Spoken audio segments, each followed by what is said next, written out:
Hello and welcome to the Corner Flag. Arsenal lost, Liverpool lost, Man City lost, but the Reds and the Blues go marching on. This is episode 201.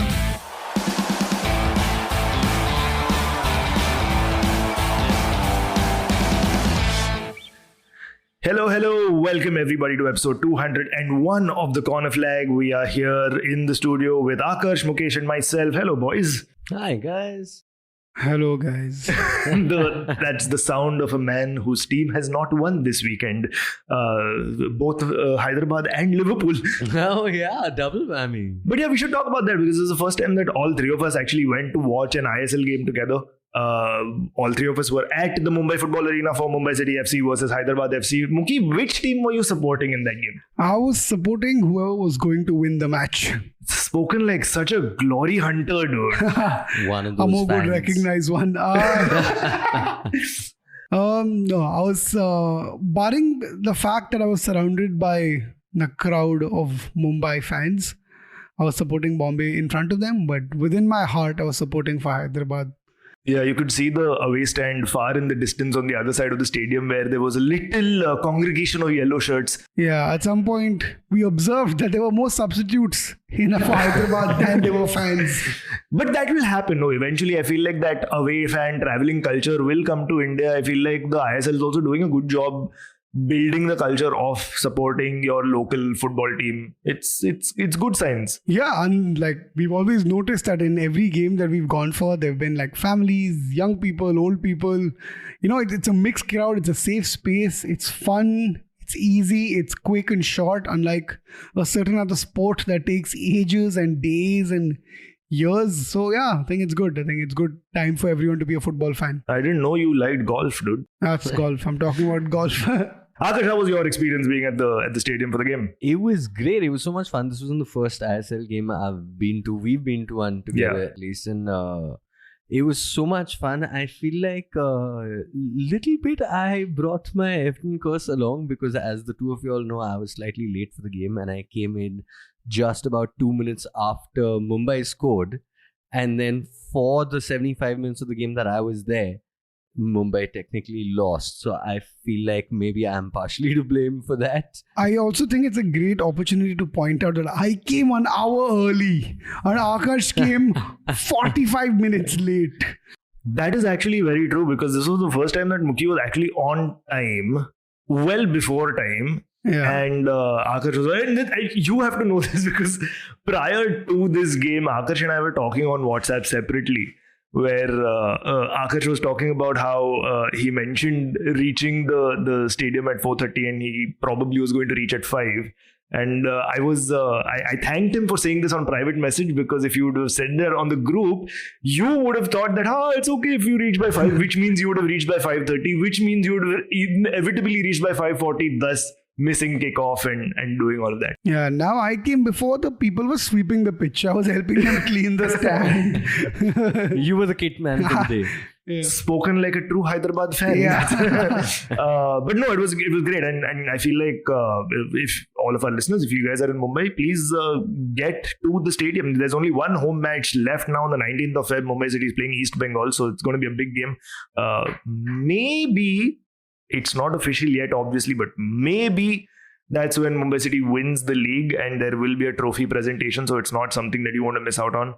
And what is official is that all three of us will be there. Yes. For sure. Yes. Yeah. So if you're going to come to the stadium, then you might just bump into us. So it'll be nice for you to come up to us and say hi. We'd love to meet you guys. Like Mihir did the last Yes. game. Yes. Shout out to Mihir Moharil, one of our listeners who was at the stadium and who came to meet us and spoke to us for a little bit. It was really nice to see you. And we tried to take a photo with him because we wanted to prove to people that we do have listeners. Yeah. But he didn't agree. So it's okay. But he's real. He came. Yeah, He turned up. it was nice to meet a fan or a listener in real life because it proves that he's not just a statistic, which was really, really nice. Like we've only noticed him as an Instagram liker and commenter or a podcast analytics contributor, but now we know that he is a person who has a life. And if you guys come early enough, we could all do a corner flag hangout at the stadium. We could all chill. We could buy you thumbs up. That would be And nice. That we would all would chill be together. nice. Yeah, And, because we're going to be there for sure. So and- if you guys have booked your tickets, let us know and we'll plan this out. And we could Absolutely. do a cute session there. Absolutely. I think that'll be fun. Yes,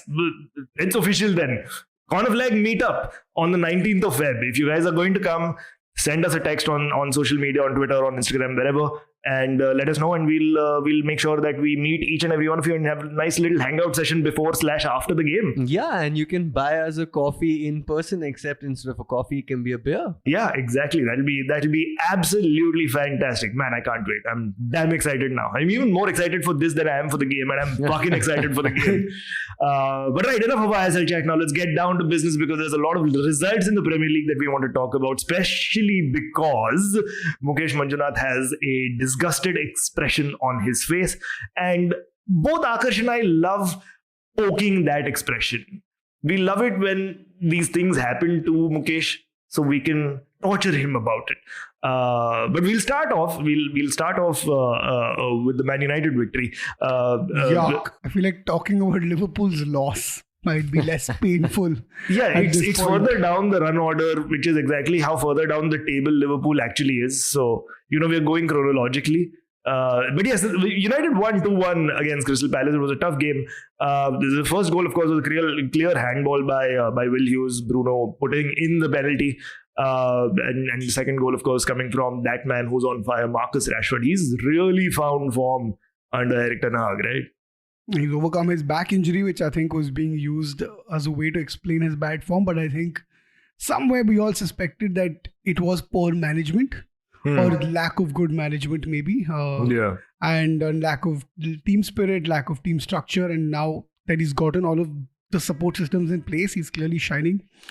And it just makes me feel very sad. It makes you feel very sad. He's playing so well. But it's so good for England also, yeah, that he's playing so well. Amogh. I don't think Mukesh gives a shit about Shit about England. England. You just only give a shit about I Liverpool. feel like in the neighbor's house, the son is doing damn well. And in my house. But a lot of pundits have been also talking about, and of course they will, especially pundits like Graham Souness and all, especially more right-wing leaning pundits will talk about how he's finding this nice run of form because he's started to focus more on the football and less on feeding hungry kids. Now, obviously, it becomes a talk. It's probably not even true. I'm sure he's still continuing on with the charitable endeavors that he is involved in, which is great. I mean, fucking well done, Marcus Rashford, for that. But again, like nobody's talking about the fact that Ten Hag is probably coaching him really well. Benny McCarthy, who used to play for Blackburn as a striker, has also joined the coaching staff of Man United. I'm sure he's also doing a fantastic job getting the strikers to do well. But of course, the talking point is, yeah, he's finally focusing on football and not all the extracurricular activities. Yeah, I feel like he's really hit a good run of form since the World Cup. Yeah. I think somewhere that World Cup not turning out how he would have wanted, I feel like he was underutilized. That also would have lit a fire up his bum. Yeah. And he's been unstoppable since then. I think he was the most number of chips used ever in FPL was this game week, and they were all pretty much all triple captains for Rashford. Yeah, you and I did the same thing, which kind of cancels both of us out. But I was actually thinking of triple captaining Haaland for the next game week, where they have a double game week, but they're also playing Arsenal in that double game week. Right. And it just made more, I just felt like it made more sense to triple captain Rashford now, and just going by Haaland's performance, which we will get to. It seems like definitely that was the right decision. You guys are talking about FPL. That's like so 2020. Yeah, but Like even Liverpool, no. if you're not playing FPL this season. I'm not. He's I'm hardly not. played FPL ever. I know. I think it was 1 year I took it seriously and I came third and now I'm sulking still. Like he doesn't even get a participation certificate because he just makes the team and then doesn't even participate. Yeah. So it's just... Yeah, it's crazy. The big talking point, of course, from the United Palace game was the red card to Casemiro. What are your thoughts on that, by the way? Just to refresh everybody's memories. Big brawl because Jeffrey Schlupp fouled Anthony and sent him tumbling down the touchline. And then he was obviously incensed, came up. There was a little bit of a fracas, as one could call it. No, but that one in particular looked like a riot. Like it looked way more serious than like it did. your usual brawls. Lots of players were involved, but Casemiro in particular was a judge to have strangled Will Hughes. And the VAR was called into question, and following a consultation with the on-pitch monitor, the referee decided to send Casemiro off. And Casemiro was also very surprised that he was being sent off. But I want to know what your thoughts are on that. I feel like my main thought is that, like Mukesh said, there was a riot happening. And then in that riot, there were at least about 10, 12 players going at each other. And then slightly in the corner, there was Casemiro with Will Hughes. They were not a part of that main crowd. I think the VAR must have looked at all different angles and wouldn't be able to figure out what's happening in that bit of a mosh pit. And they're like, look, side mein kya ho raha hai? Casemiro ko pakdo. It was the easy way out of, okay, we punished someone, we saw something happening, no, let's not get into the difficult And it aspects. looks like they were settling some personal score.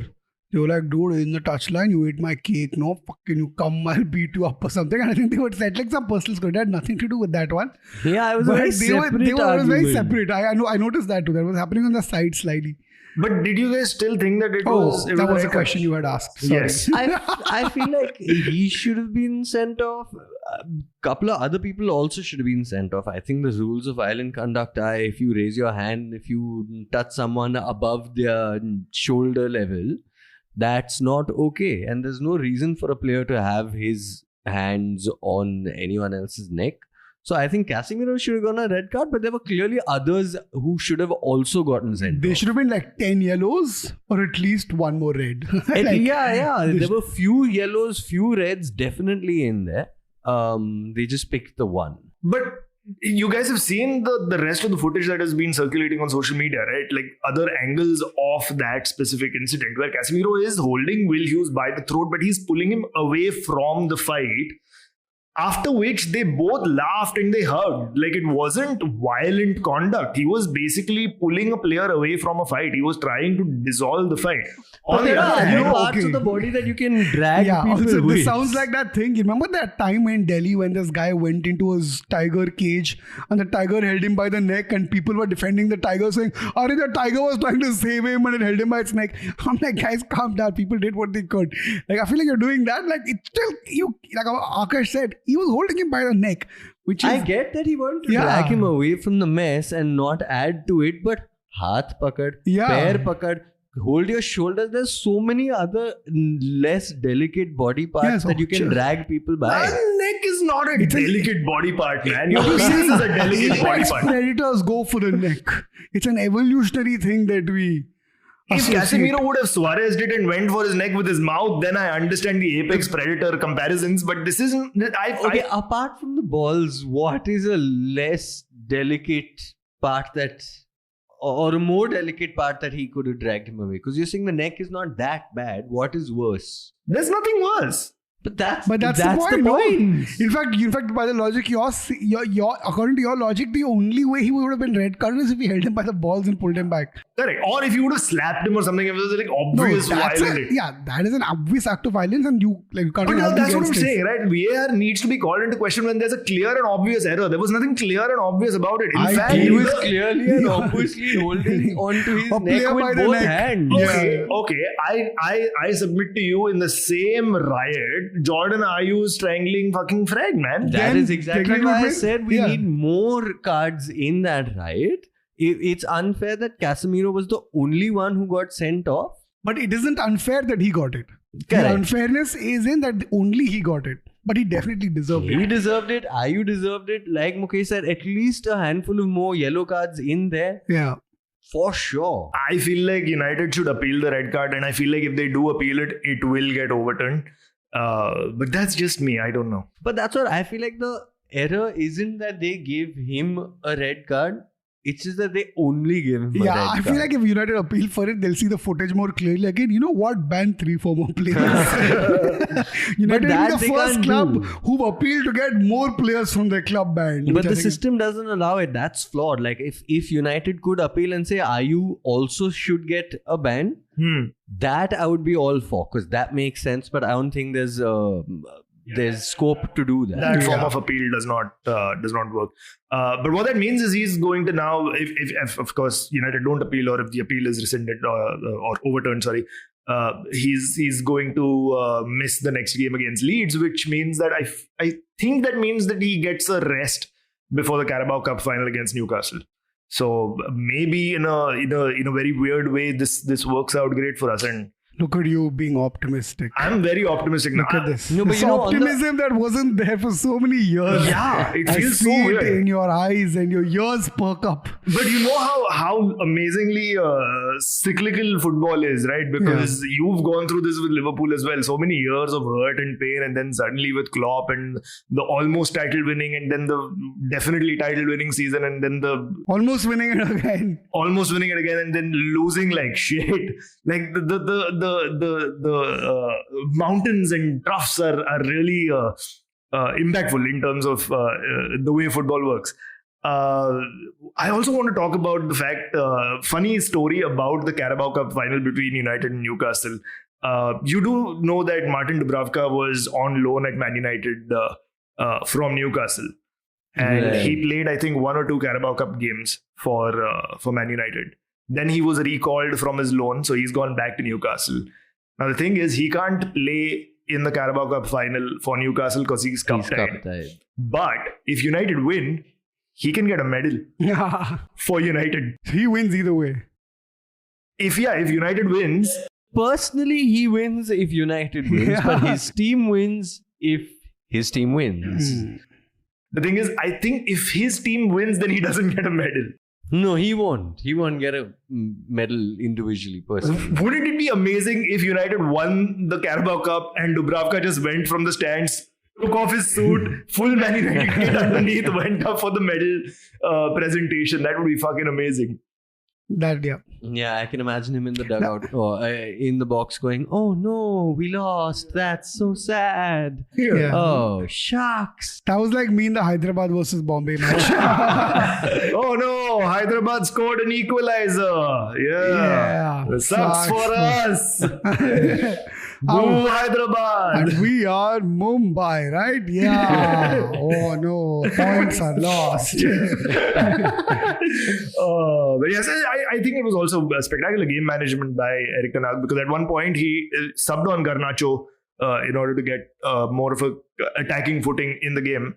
And then, of course, after Casemiro's red card, Schlupp did end up scoring and getting one back for Crystal Palace. So obviously, Palace were on the up. They were attacking more frequently. The momentum was on their side. And Ten Hag has taken Garnacho off again. Classic case of substitute being substituted. Nobody likes that. But then he put on both Harry Maguire and Victor Lindelof. So from that point onwards, there were 4 centre-halves on the pitch. Whatever it takes to win. Fucking love it. There were 3 centre-halves and Harry Maguire. That's true. Fair. My bad. Yeah. You can't box that man into any position because he himself is a box. He's a massive fucking rectangular piece of shit. Right, let's talk about Everton versus Arsenal.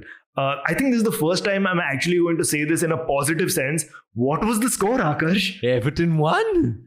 How is that possible? How can Sean Dyche have such an immediate impact where it's not just a victory when victories have been hard to come by for Everton, but it's a victory against Arsenal?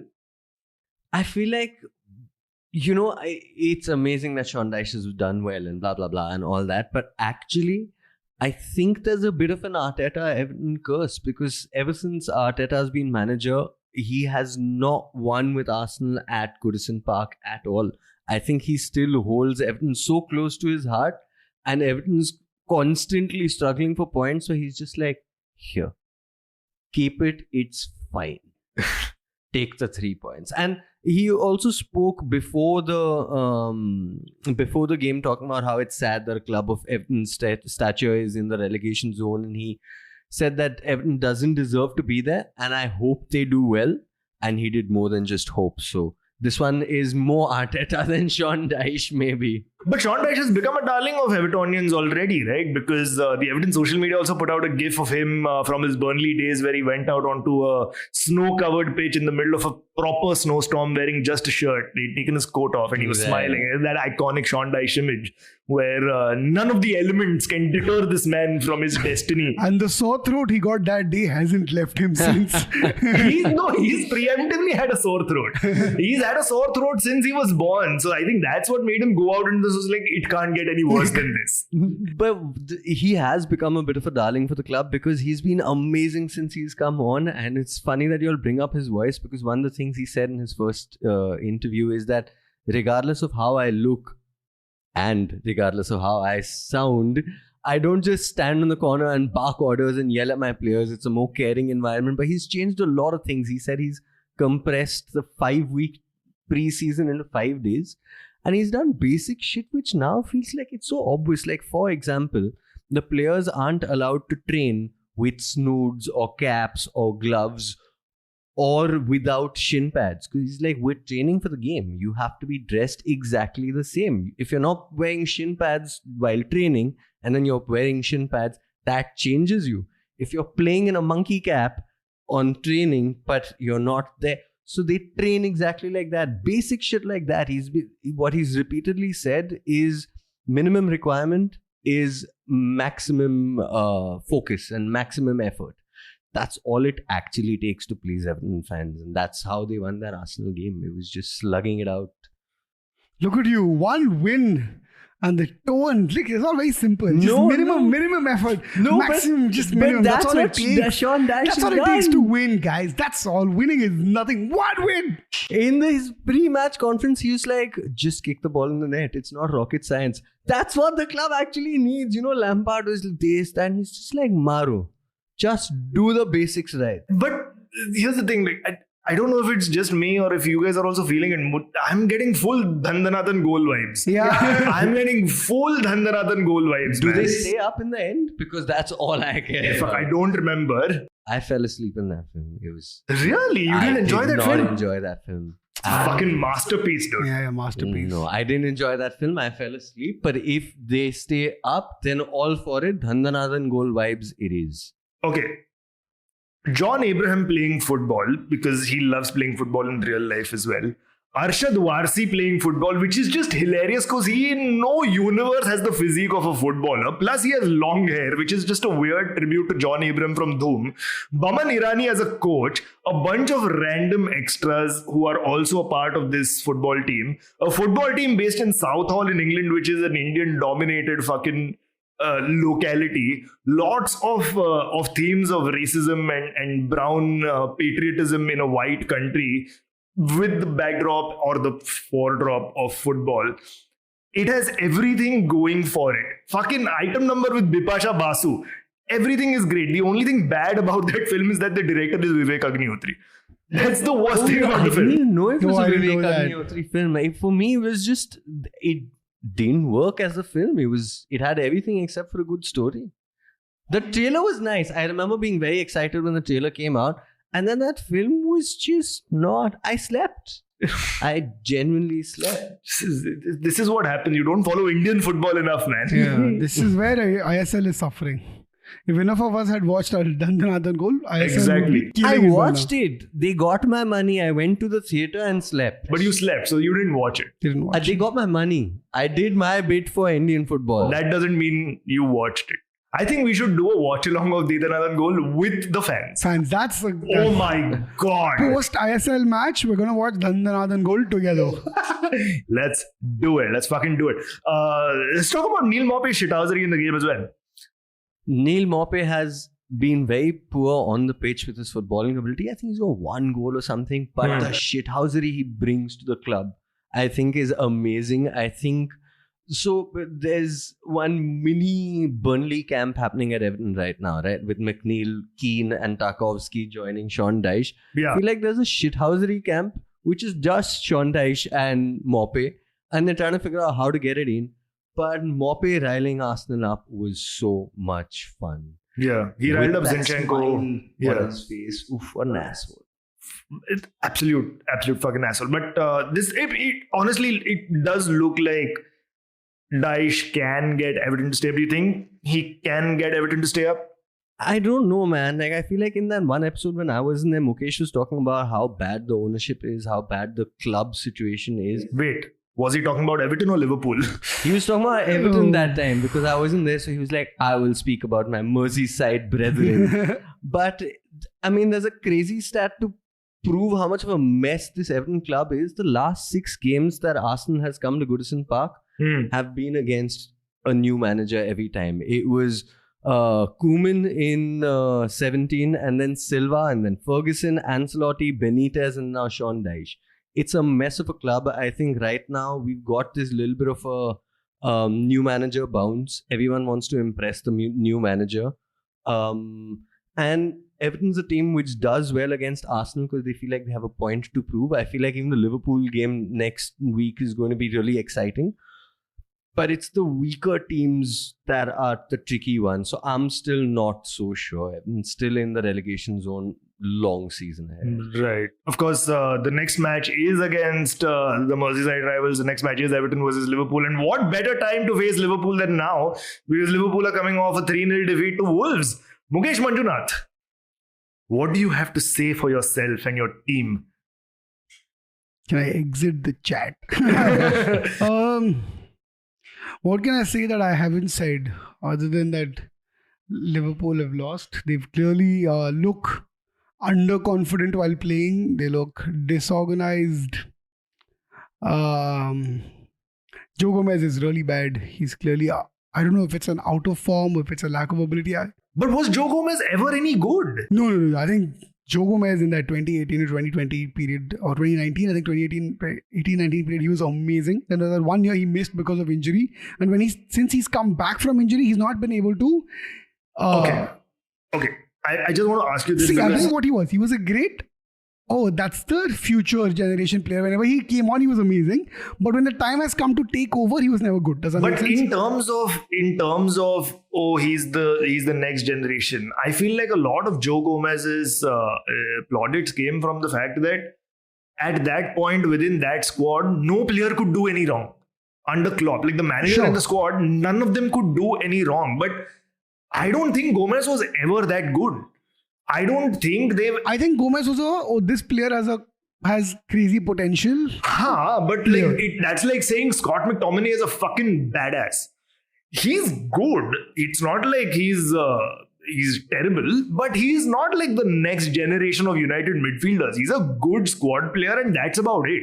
He comes in, does the job and he fucks off. And sometimes he doesn't do the job that well and then he fucks off. But there's nothing fantastic about a player like Scott McTominay or Joe Gomez. But I feel like because the Liverpool squad at that time was doing so well, Joe Gomez and his stock kind of rose in that zone only. Sure, and I don't think you're wrong about that at all, right? And the idea is that when he was paired with, say, a Van Dijk or someone more experienced, someone who would definitely be number one, he was a fantastic number two. But there have been times when either Van Dijk isn't that good, or he's having an off day, or Joel Matip isn't good enough. By now, he should have reached a stage where you expect him to take the number one position. You expect him to be controlled, be composed, rise to the occasion, And if, especially in situations when your team goes down 1-0 for whatever reasons, hold the defense together, hold composure. And I feel like that is something he hasn't shown, which was expected of him.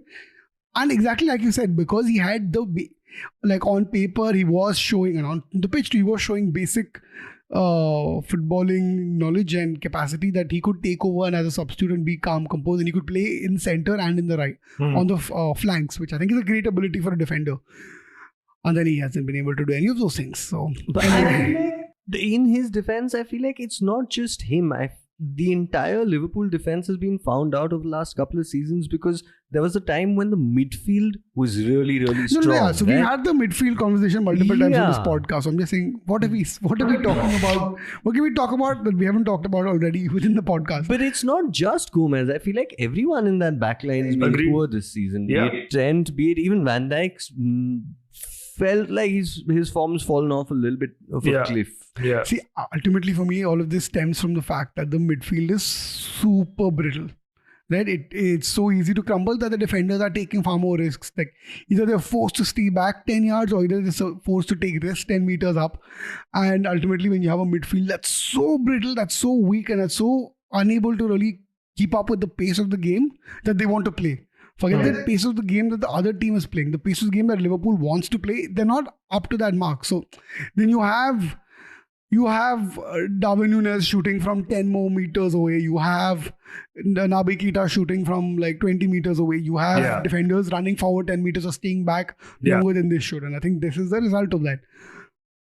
I had a question for you, which is that if you could go back in time and retain Sadio Mane and sell Salah instead, is that something? No, that's not something. I feel like Sadio Mane was a player on decline. Maybe we could have squeezed out one more good season from him, but in general, he was a player on decline. I think for me, the pivotal moment was when Wijnaldum was forced to leave. And after that, there was no replacement to him. And I don't think even Liverpool fans realize what kind of a player he was. And I think we've discussed this before. Right. There is always going to be a midfielder who's never going to give you the assist, who's never going to be the defensive midfielder, but he is going to be doing all the work. Yeah. Right? And that was the player that he was. And he gave you 38 games. Pretty much he gave you 38 games. And that quality that's basically one more substitute than you have to think about for 10 games, right? So I think that quality is something Liverpool really miss. Someone who just gets the ball from the defense, gives it to the offense, someone who can stop the opposition's midfield from having the ball.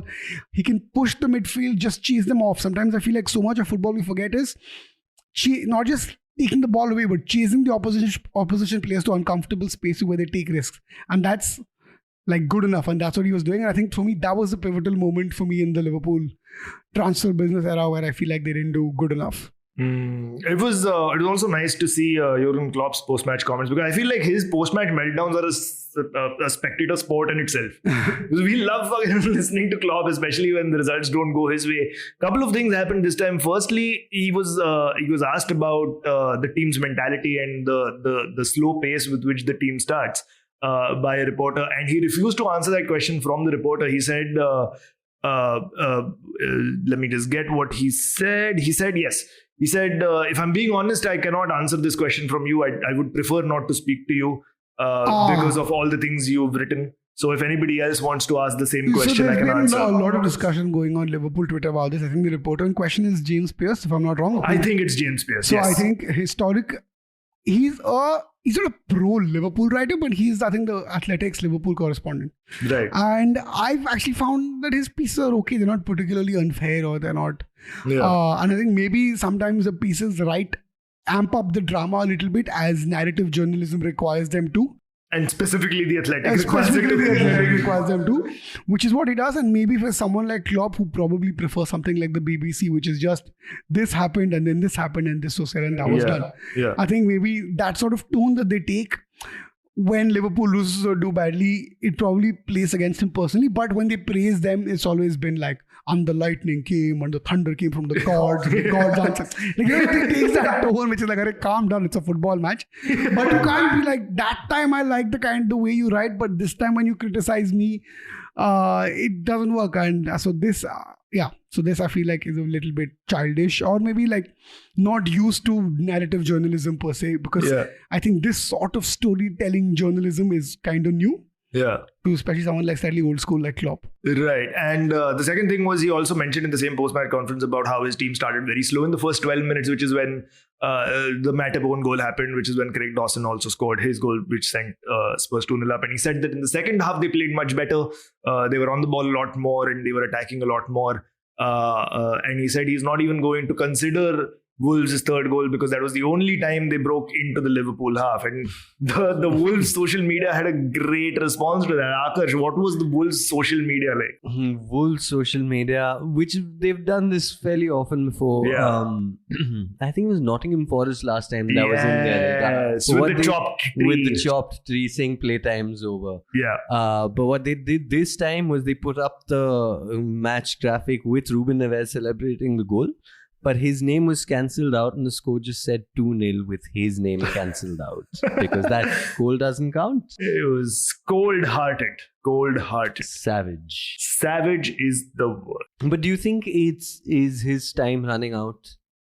Amogh and I were discussing this on the way here, which is that for the first time, it seems like a real possibility. Slim, but it is a possibility. It is something that people are thinking and considering, etc. And I think this is the first time in his career where it's never felt as real as it felt now, which I still think it's a slim chance. Maybe before it was like 1 in 100, now it's about 1 in 10, which is still quite a bit considering how revered he is. But I also think one of the reasons he will never go, even though 10% or something might seem like a lot, is that there aren't actually other managers out there who seem cut out for the job. And which is probably not a good enough reason to keep a manager, but it might be good enough reason to persist with Klopp for 1 or 2 more years. But do you think he can bring the team back to what it used to be? Or is it, because this is a big lack of form? I think he can. And I think I don't know if we've discussed this before or if I was reading it, which is that he tends to be sentimental with the players that he plays with. Right. And that is what you get with Klopp, right? If you want... And he's clearly said it, and maybe not I'm just sort of paraphrasing what he said, is that you got to play football for the heart and for the emotion, and he doesn't really play for the cold-heartedness of it. And so I think if you liked that sort of Liverpool, and there is a big... the kind of victories that Liverpool have had have been far more romantic than the kind of victories that a team like City or Real Madrid have had. Yeah. And fewer, but more romantic. Fewer, yeah, correct. And I'm not denying the fewer. Definitely fewer, but far more romantic. And I think that is the kind of manager you get. But I do still feel like he believes he can do it, which I think is good enough for me. Yeah. To believe that he can do it, because in the story arc. The only thing I really hate is the fact that City are terrible and Real Madrid are terrible. And the one season when both teams are terrible is when Liverpool also chooses to be terrible. Because if not for those two teams, Liverpool could have had 3 Premier League titles and 3 Champions Leagues. And now we only end up with 1 title and 1 Champions League, and that's how the fate is. Yep, that is how it is. On that note, let's take a quick break. On the other side, we talk about Harry Kane's record-breaking goal in that spectacular victory over Man City, and we also answer a lot of your questions. See you on the other side. Welcome back to the Corner Flag, everybody, and as always, we begin the second half with some questions. Questions with the Corner Flag. Dude, answers also, huh? Okay, first question is a question that we got on Instagram messages, not as a response to the questions thing, but this was an interesting question. It's from Ishan Mehta. He says, "Hey guys, long time follower, messaging for the first time. Hello Ishan, thanks for writing in. My question is, the statement issued by the Greater Manchester Police in Mason Greenwood's case is very interesting, especially the last line. What is your take on that? The last line, of course, is if you feel you are or might be a victim, please don't let this case put you off asking for help." This was the last line as reported by Goal.com. Now, I'll throw it to you guys. What are your thoughts on the Mason Greenwood situation? It's messy, man. I mean, like, I feel like whatever little bit I'd seen of his girlfriend's Instagram posts when this story broke was... it felt like damning evidence. Yeah. I haven't read the report. I don't know how he's been acquitted of all charges. All charges have been dropped, yeah. Yeah, so I don't know what they found. I don't know how those Instagram posts weren't good enough. It was not a case of what they found. It was a case of them not being able to concretely prove that he was abusing, because I think that had something also to do with victim testimonies. I don't think the victim came to testify or some technicality like that. So it's purely on a legal technicality that the charges have been dropped. That does not mean that he is not guilty, because like you said, there's enough proof on the internet that shows that he is most probably guilty. It's just that in a case like this, it's also very easy to have an out-of-court settlement. Now, if there has been an out-of-court settlement which has been hushed up, that means that the victim will not follow through with the trial, which will lead to the prosecution service to drop all charges. Now, again, that does not mean that he is not guilty. That just means that it has been settled out of court and the matter has been put to bed, which is not a great outcome to this issue at all. Yeah, I feel like it's a terrible outcome, and now I guess the onus is on United, and we've seen stuff like this before with Thomas Partey at Arsenal, or Sigurdsson at Everton, or Benjamin Mendy was at Man City. City when it happened, right? I think every club has to handle it their own way.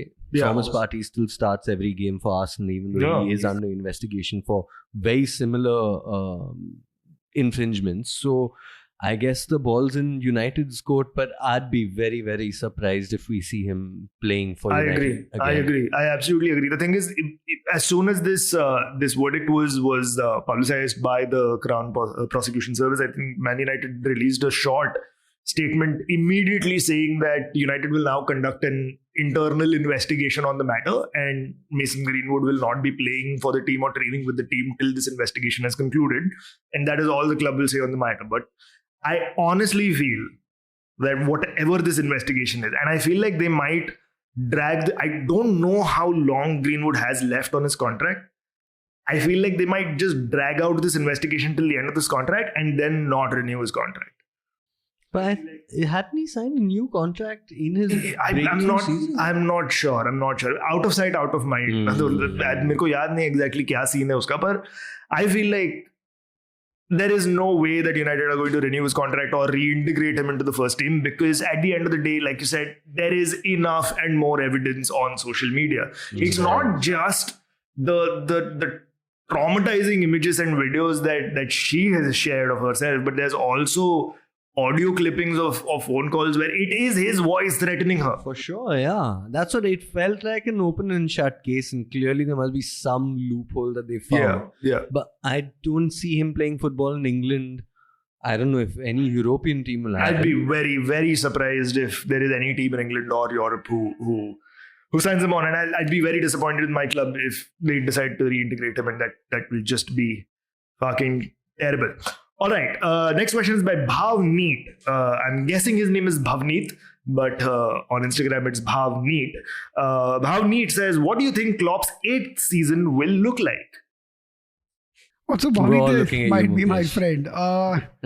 Actually might know him, but what does the 8th season look like? 8th season is going to look like magnificent. There are going to be 11 new players, all scouted from like regions of South America, Africa, Asia, North America, even a little bit of Europe, and just 11 unhinged, unscouted yet for talents who are just going to take over world football to the song Dandanadan goal. That's what Klopp is doing on FIFA, but like seriously, what's it going to be? Okay, but Aakarsh, can you smell something? Something delicious. Khayali pulao ka baasar hai. Mast pakra hai khayali pulao yahan pe. No, I think his 8th season is going to look. I think his 8th season is going to look like a bunch of, like very much like his. I think his first full season in charge, which is a bunch of new players, a couple of young players, doing much better than they did previous season, and then he probably might leave after that. I don't know. I feel like he'll leave it to the next manager either, because I know he's clearly said he wants a break from football. So I think it's going to, because I know like even in this terrible run of form, Steven Bajcetic, I don't know if I'm pronouncing his name right, looks excellent. There are a couple of young players who have looked good, who do look like they have potential when they're not weighed down. So I think he's probably going to get 1 or 2 nice signings, and then like, and then leave a team that can plays exciting football and finishes off 4th, 5th, and then after that it's for the next manager to like take over and take them to first. And I think that'll be a nice circular structure to how his Liverpool career began and ends, and that seems like a realistic thing he would do. Like, I don't think he's the kind of guy who will quit at 10th. Like, with Dortmund, I think he took them till 7th, which at some point seemed impossible, and then he quit. So I think with Liverpool he'll probably finish off in that 4th, 5th, leave a bunch of young talents, and then he'll bounce. And then Kenny Dalglish. Then Sam Allardyce. We have spent way too much time talking about Liverpool, dude. Like, बहुत बकचोदी गए थे Liverpool के बारे में, which is why the next few questions are going to be clubbed together. Okay, this one is from Praga _ sorry, this is not Praga 19th question. Sorry, this is from Krishiv _ 25. He says Laudapul lol. Fazil Abbas Baratwala says, I do not have any question. Lol at Liverpool. Great. Nimesh says, how you handling Mukesh? # you never cry alone. Amazing. And yes, those are all the anti-Liverpool questions. that we Mukesh is get. like, I do cry alone. I do cry alone and a lot. Yes. RBNR says, are Manchester United the second favourites considering their form? ये थोड़ा ज्यादा हो गया bros. Second favourite वगैरह नहीं है. Top four. Second, third, fourth भी चलेगा. पर टाइटल वाइटल अभी इस सीजन मिला तो अच्छा है, नहीं मिला तो भी चलेगा. टॉप 4 मिला तो अच्छा है. अरे मिला तो There is hope. एवर्टन को टाइटल मिला तो भी अच्छा ही रहेगा ना. नहीं, that means I'm like dreaming very deep. हाँ, there is hope only because we are third right now. That's the only reason why there's hope. Apart from that, none of that. Aakash Goswami.7 says Amogh was the only one happy with the season in this pod. Now Aakarsh. Excited, Aakarsh? Too early. Let's talk again 10 weeks later. Right. Praga_19 has said your thoughts on Casemiro, or as he says it, Case Maro. Living up to his name quite well, isn't he? Well, we just had a massive, long discussion about the Casemiro incident in the first half. So if you still want an answer, rewind to the first half and then listen to the whole thing again. It helps our analytics as well. But random fact about Casemiro, since we're here again, did you know that his name is misspelt on his jersey? Yes. And has always been throughout, because in his youth days, someone made that typo and has never fixed it. Yeah. Crazy. It's Casemiro. It's not an E, it's an I. It's not Casemiro, it's Casemiro. Right. Prerna_97 says, will it be one of the biggest success stories if Newcastle finish 4th this season? I mean, guys, yeah, it will be. But I guess it's hard to take away the billionaire tag. It's not a Leicester doing something crazy. It's not a Leicester. It's not a Brighton doing well. I think there'll be other success stories. I mean, it is a success story, but it won't even be the. But I feel like, okay, let's compare it to Man City, right? Because when Man City were bought over by Abu Dhabi, they didn't have immediate success like this, if I'm not mistaken. They right? didn't have immediate No, success they like didn't. this. But they were also, hadn't they just come up? They were a team in a lot more transition. One could argue that considering Newcastle were owned by Mike Ashley for how many ever years, they're in a similar situation. Even though they have been in the Premier League for a few seasons, it still seems like they've just come back to the league. So I feel like in terms of immediate success, I think it's quite well. I do feel like Brighton and surprisingly Nottingham Forest this season. Yes. Brentford also, yeah, guys. Brentford also, yes. But Brentford, it's their second season, so I would still put Nottingham Forest over Brentford this season because it's the first time they're playing in the Premier League. But in the Premier League era. Players. But even that's a part of that story. Now, how are you signing so many players in both the windows and still somehow managing to create a cohesive game plan and squad harmony? Like, it's unheard of.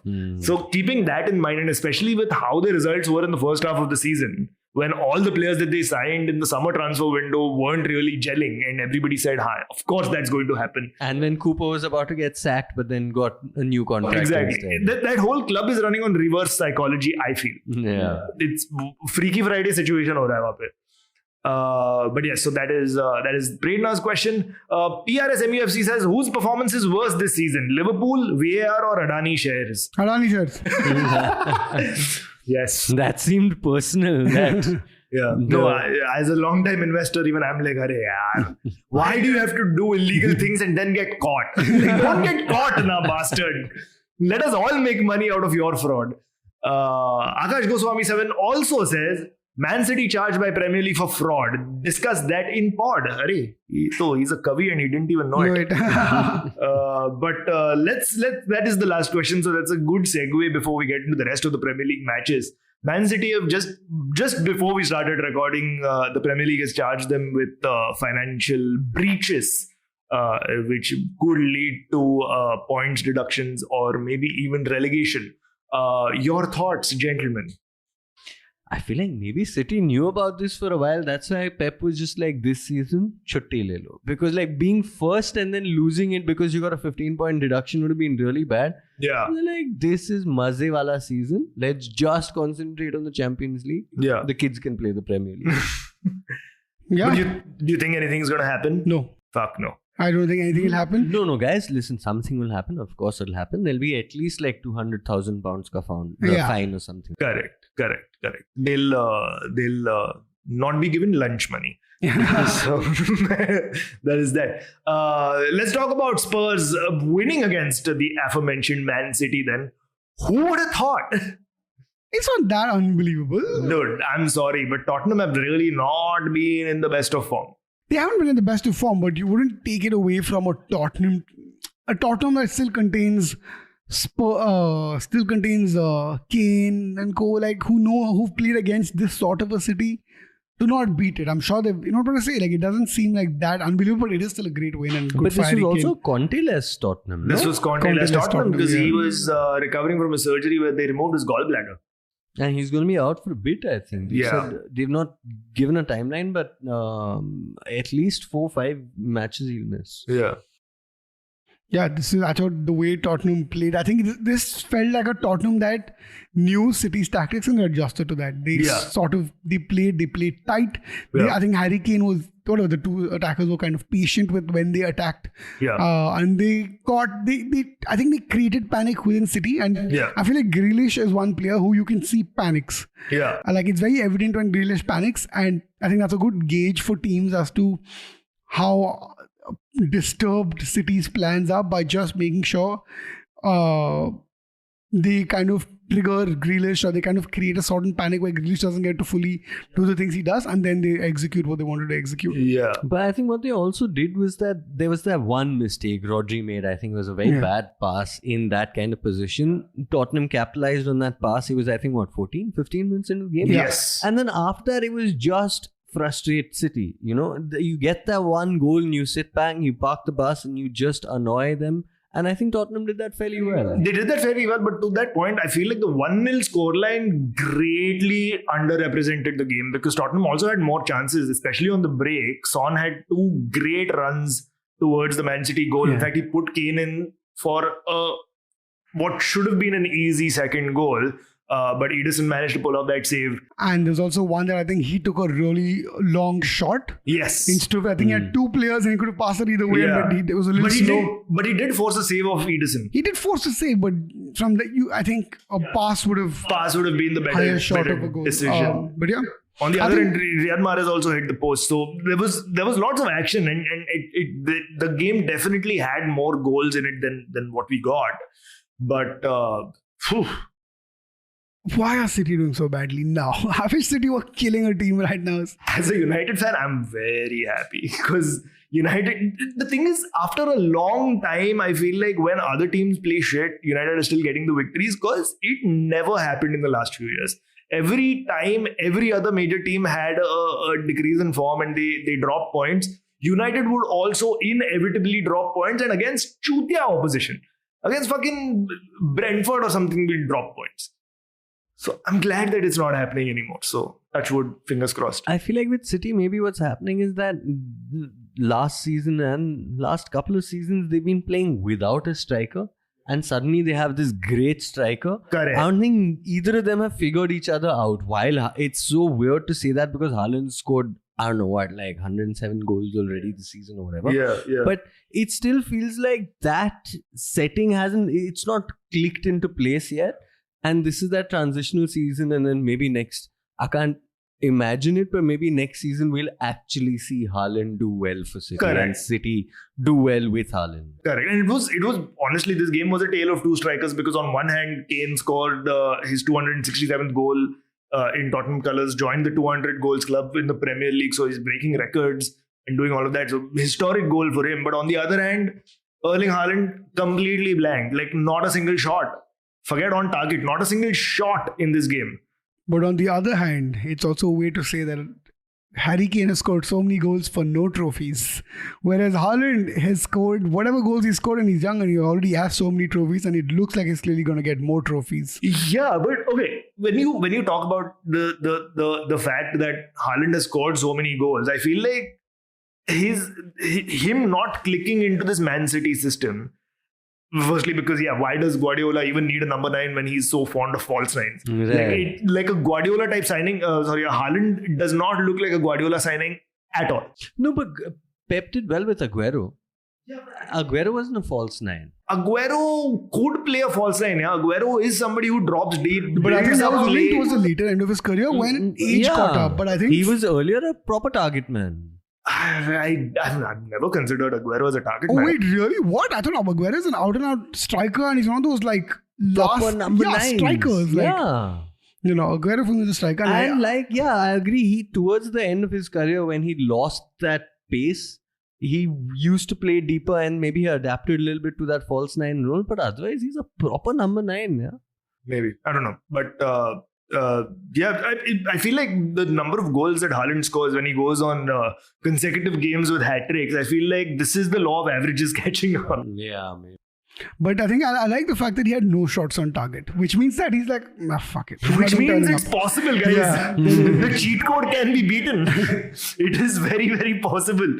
There is a glitch in the matrix. Who knows? Next time he'll come out and I don't know who taught City are playing next, but he'll come out with 5 goals or something like that. And again, get back to that 2 goals a game average that he had going. Very, very possible. What do you guys think about the late penalty shout when Lloris went for that ball with Rodri?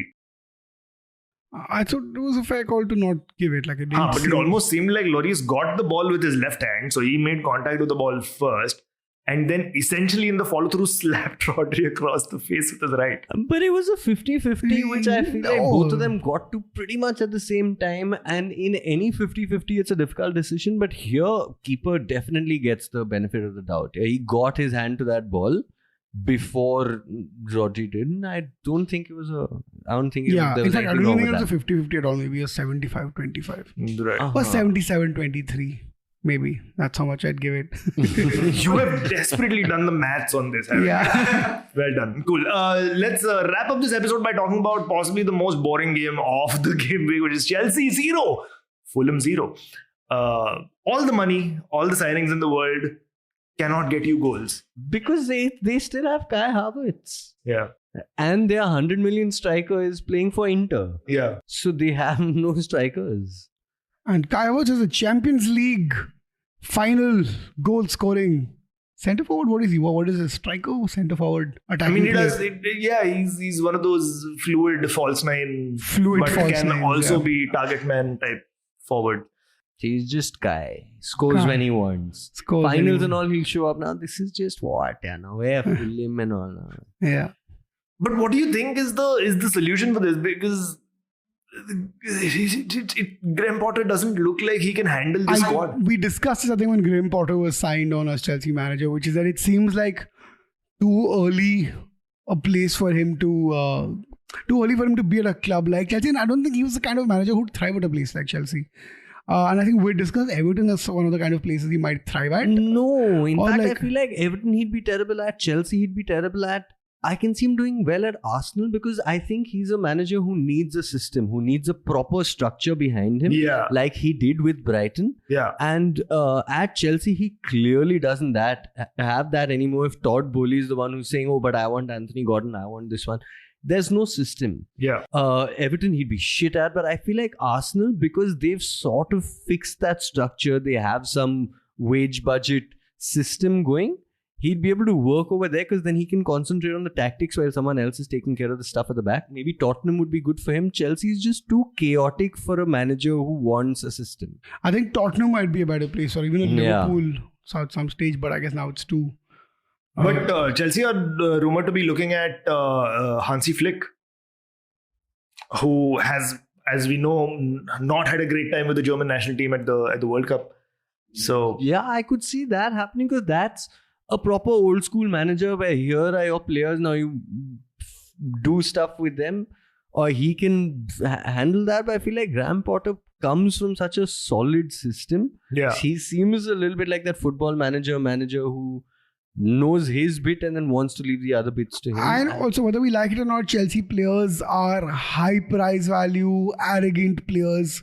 And I mean, of course, if you're worth 100 million, it's very hard to expect you to be humble. But they are those sort of players who probably won't budge to a manager who says things like, this is also my first Champions League game, and who's sort of cute about it, right? You need someone who's like a manager who can give it to the team, and Right. someone who's probably won something big before, so that people take him seriously. And I don't know if the players are even taking him seriously. yeah. I don't think that squad would take Graham Potter seriously, but I feel bad because he had such a nice thing going on at Brighton, and now Brighton have clearly moved on and are doing really well. Yeah, that system works. Yeah, sucks for you, Chelsea fans who are listening to this. Sucks to be you. Right, on that note, it's time to end this episode. If you'd like to get in touch with us and tell us what you thought of this episode, you can reach us on our social media. You can find Aakarsh on Instagram at Aakarsh Chandan. You can find Mukesh on Instagram at Mukesh Manjunath. You can find me on Instagram and Twitter at Amogh. And that's because his name is Casimiro. Is that with an E or an I? Sukasa El Casamiro. All right. You can also find The Corner Flag on Instagram and Twitter at @CornerFlagPod. Do visit our website, thecornerflag.in. Support us by buying us a coffee on buymeacoffee.com/cornerflag. We'd really, really appreciate that.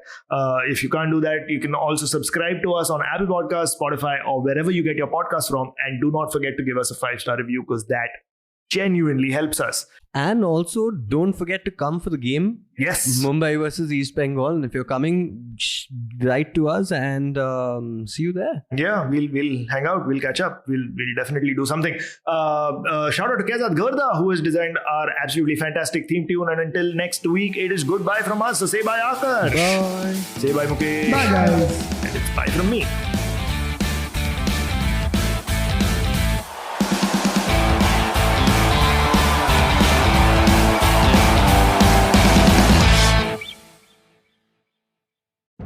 You like things just so. So do we. The Bank of Clark is the bank for that. We all have an inner perfectionist who deserves things done their way. Maybe you like to bank in person. Maybe you prefer to bank online. We get it. From banking to lending to wealth management, we're all about getting things done just the way you like them. We're the bank for that. Find out what banking designed for you is all about. Visit your local Bank of Clark branch today or go to bankofclark.bank. We're the bank for that. Member FDIC, Equal Housing Lender.